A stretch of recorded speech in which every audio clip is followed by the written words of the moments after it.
Hey guys, what's going on? John here from What's Spinning here tonight to chat about this new Torres album, Silver Tongue. Torres, aka Mackenzie Scott, is an indie rocker who has been at it now since around 2013. Now, her debut self-titled album, I have a couple of varying thoughts on. Lyrically, off the bat, I thought it was really cool, and I loved Mackenzie's very intense style, but instrumentally, I felt like this album was a little bland.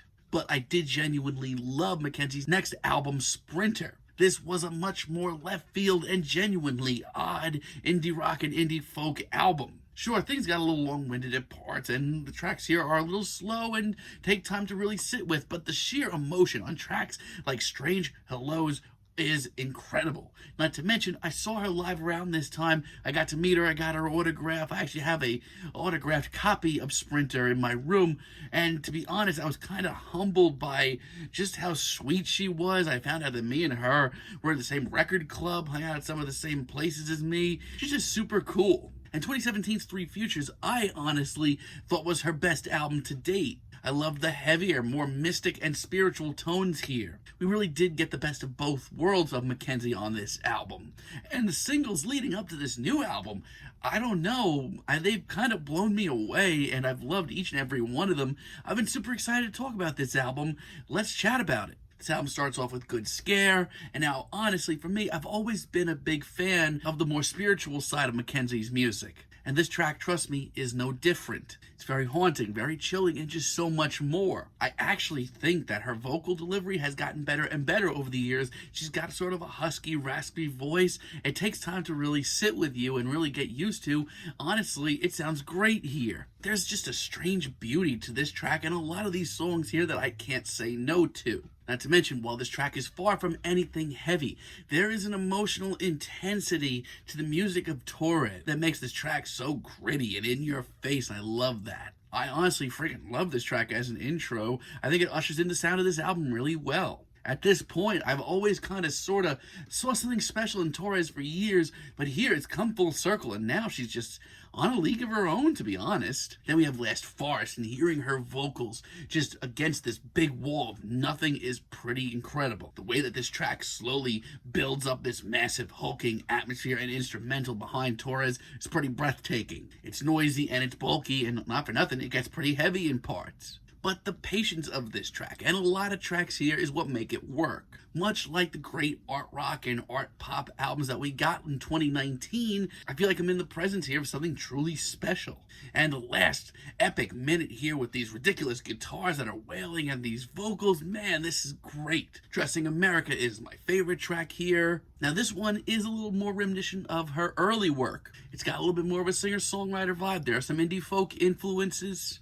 But I feel like with this album, it's a little bit more focused, a little bit more mature. I love how smooth this track is, and Torres over the years has gotten more and more in control over her music. Even the instrumental here just sounds so fresh, even though there's a lot of parts of it that are kind of throwback 90s vibes. It's got great bass licks and breezy guitars. There's nothing about this track that I genuinely hate. As a matter of fact, I think it's the best track here, and I love it.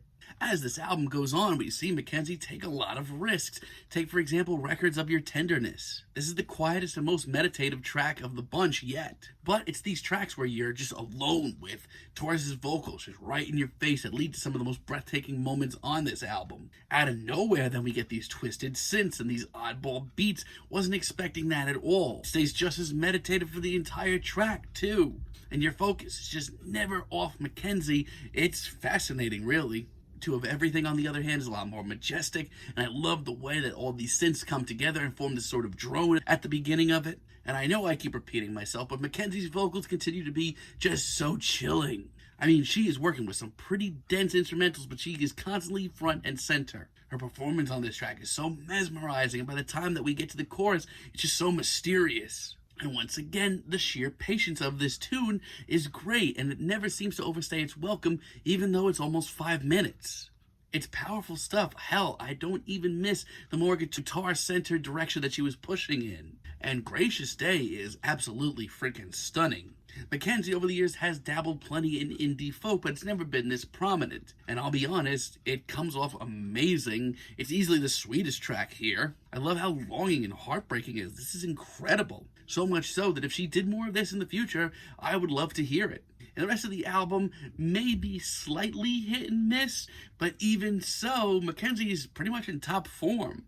Good Grief is a little heavier, a little bulkier. It shows her bringing in some of those guitars I was talking about. But I do on this track sort of miss the mysterious tone of other tracks here. I do like the grungy production and the hulking instrumental. Not to mention this track's tension just seems to be building up to this wild finale. But I'm up in the air on this one. I kind of wish this had a little bit more atmosphere. And if I had to choose one track here that I really wasn't into at all, it would be A Few Blue Flowers. Here, everything I've liked about this entire album just disintegrates in front of me. The haunting melodies, the mysterious vocals are all here. But Mackenzie here just seems totally lost and not in control at all. And lyrically, this is just a far cry from where she's been. But Mackenzie does end things off on a very positive note with its title track, Silver Tongue. This one actually took me quite a bit to get into. It took me a couple of playthroughs. Mostly because it's a little flimsy at first. It's a little dainty sounding. But it picks up really nicely with bulkier instrumentals and sort of almost like a trip-hop beat, which is great. And Mackenzie just sort of floats her way through this track with these interesting instrumentals and booming beats. It's really weird, but it's something that I would love to hear more from in the future. So I don't really get some of the negative energy that this album is getting from people. I think Mackenzie's never sounded better, to be honest. Sure, this may not be as guitar-driven or left field as some of her early stuff, but her performances here are top-notch. The atmosphere on this album is great. The spiritual nature of this track is pretty awesome. And a lot of this just sounds like she is on top form in these genres. To be honest, one of my major critiques is I wish this was a little bit longer. I would have loved like 2 or 3 more tracks to really wrap my head around this album and really dive head first in. But still, Mackenzie's in top form and sounds great. I'm feeling a decent 8 on this album, but let me know what you guys think down below. If you like the video, be sure to give us a like and give us a subscribe, and let me know down below what you would like for me to chat about in the future. Until next time, have a great day, guys.